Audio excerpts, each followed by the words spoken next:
জুলাই সনদ স্বাক্ষরের অনুষ্ঠানস্থলে জুলাই যোদ্ধা দাবি করা একটি পক্ষ ও পুলিশের মধ্যে সংঘর্ষ হয়। এতে রণক্ষেত্রে পরিণত হয় মানিক মিয়া এভিনিউ। গেট ভেঙে ঢুকে পড়া জুলাই যোদ্ধাদের অনুষ্ঠানের মঞ্চ এলাকা থেকে বের করে দেওয়ার পর বেশ কয়েকটি জায়গায় অগ্নিসংযোগ ও ভাঙচুর করেন তারা। এরপর সংসদ ভবন এলাকা থেকে তাদের বের করে দেওয়ার জন্য সাউন্ড গ্রেনেড নিক্ষেপ করে ও লাঠি হাতে ধাওয়া দেন পুলিশ ও এবিপিএন এর সদস্যরা। বর্তমানে সেখানে থমথমে পরিস্থিতি বিরাজ করছে।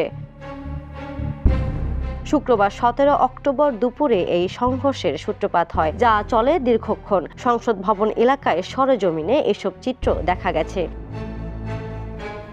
এর আগে সকাল 10টার পরে জুলাই যোদ্ধারা কিছু দাবি দাওয়া নিয়ে অনুষ্ঠানস্থলে ঢুকে পড়ে। তাদের সরিয়ে দেওয়ার জন্য দুপুর 1টা পর্যন্ত পুলিশ আলোচনার মাধ্যমে সমঝোতা করতে চায়, তবে তারা এতে রাজি হয় না। এরপর মৃদু লাঠিচার্জ করে তাদের সেখান থেকে বের করে দেওয়া হয়। বের হওয়ার পরে জুলাই যোদ্ধারা পুলিশের ওপর চড়াও হয়। খেজুরবাগান এলাকায় রাখা পুলিশের বেশ কয়েকটি গাড়িতে ভাঙচুর চালায় তারা। এরপর এমপি হোস্টেলের সামনে কয়েকটি স্থাপনায় অগ্নিসংযোগ করে।